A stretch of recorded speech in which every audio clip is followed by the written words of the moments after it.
اللهم صل وسلم وبارك على سيدنا محمد وعلى آل سيدنا محمد. ازيكم حبايبي؟ عاملين ايه؟ يا رب دايما تكونوا بخير وصحة وسعادة، وكل سنة وانتم طيبين. احنا في شهور جميلة جدا وداخلين على شهور أجمل وأجمل، على شهر رمضان الكريم. ربنا يعود عليكم يا رب الأيام بخير واليمن والبركات.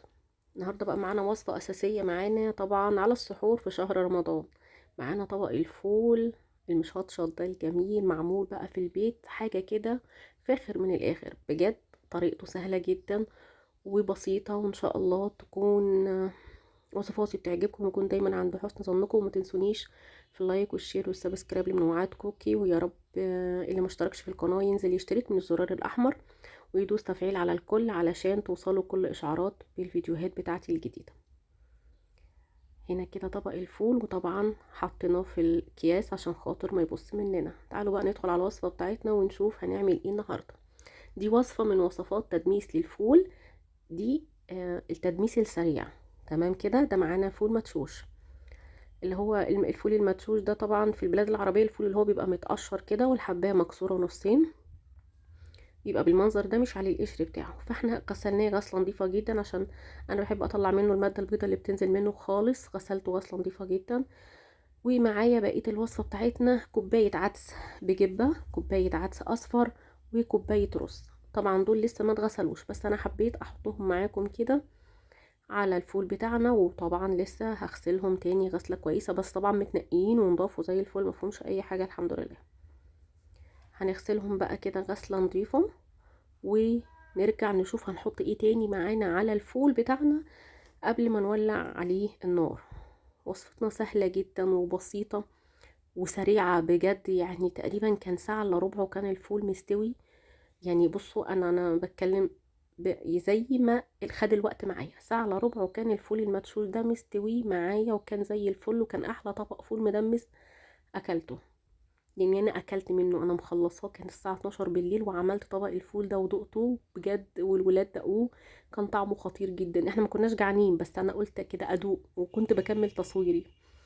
هنا بقى كده غسلناه وحطيت كل حاجه على بعضها وفضيته في الحله. انا عندي دماسه، بس الدماسه بتاعتي صغيره فمش هتاخد الكميه اللي انا عاملاها. وبصراحه جربت في الحله عشان اعرف احط عليه الحاجات اللي انا محتاجه احطها، وما يبقاش كتير على الدماسة وما يفرش مني على النار كتير. هنا بقى معانا جزرتين حلوين كبار محترمين كده هنبشرهم، ومعانا برضو قطيتين نبشرهم بقى او نقطعهم او نسيبهم سلام. يعني سلام تقطعيها كده القطاية 4 ارباع اهو. انا ما كنتش فاكرة والله الفيديو متصور بقاله كتير على التليفون، بس انا يعني الفيديو دوت متصور من اول رجب، لان ده كان بداية السحور لينا. فانا لمست الفول دوت علشان خاطر السحور لينا في رجب. طبعا الايام المعتادة طبعا اتنين وخميس ونص الشهر 13 و14 و15 الايام القمرية بتاعتنا. هنا بس كده كنت حطيتهم. ومعانا ليمونية برضو غسلتها وهحطها، متقلقوش ليمون مش هيمرر بجد، بيدي تيست عالي قوي للفول ولا هيغير طعم الفول ولا اي حاجه. جربوا بس الوصفه دي كده زي ما بقول لكم بنفس الطريقه وان شاء الله تعجبكم. ميه بقى من الحنفيه معاكي، ميه سخنه زي ما تحبي. دي كانت ميه من الحنفيه. بصوا انا بسهل عليكم، معاكي ميه في الكتل، معاكي سخنتي الكتل وعايزه تحطي منه حطي، سخنتي ميه على البوتاجاز عايزه تحطي حطي. دي كانت ميه من الحنفيه عاديه جدا.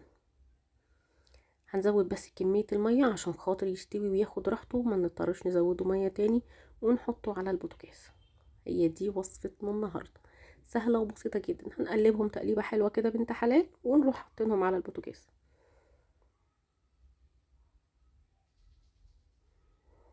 وطبعا ما ننساش هنحط معلقة كركم، معلقة صغيرة كده، معلقة شاي. هنحط معلقة كركم. هنا كده حطيته على البوتاجاز اهو، وما كنتش لسه حطيت الكركم بوريهولكم. هنحط معلقة كركم، المعلقة دي صغننة جدا غير معلقة الشاي، يعني غير معلقة السكر. ونحط معلقة بابريكا برضو.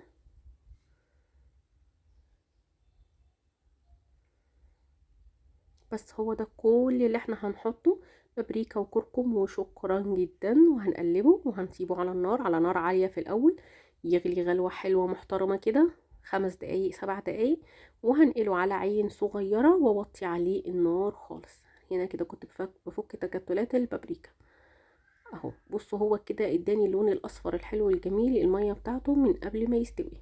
تخيلوا بقى لما يستوي. بصوا هنا اهو. هنا بقى كده كان بيغلي، هو كان دخل في السوا، بس برضو حبيت اوريهولكم. الليمونه اهي محترمه سليمه واقفه فوق زي ما هي. هنا كان فاضل له تكه صغيره.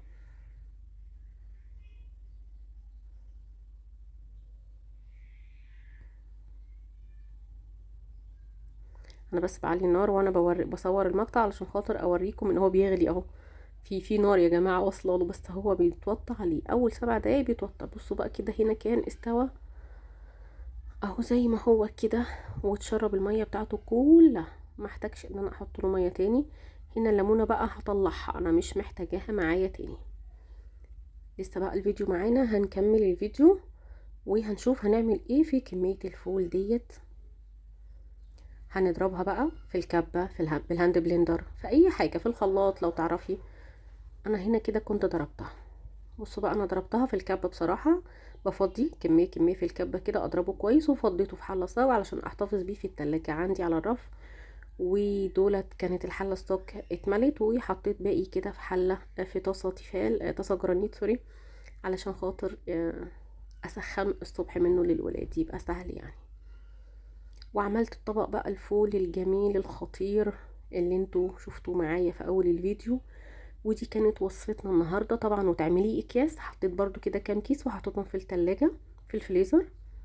تمام. بس انا والله عارفة يعني انا بعمله بسيبه ممكن على رف التلاجة اسبوعين، ما بيجرالوش اي حاجة خالص، وبطلع اخد منه لما الولاد بيحبوا يعني. مش شرط كل يوم، ساعات يفطروا منه يوم يوم لا، مش عارفة يعني، على حسب الولاد. وهنا الفيديو بتاعنا خلص، ومتنسونيش بقى في اللايك والشير.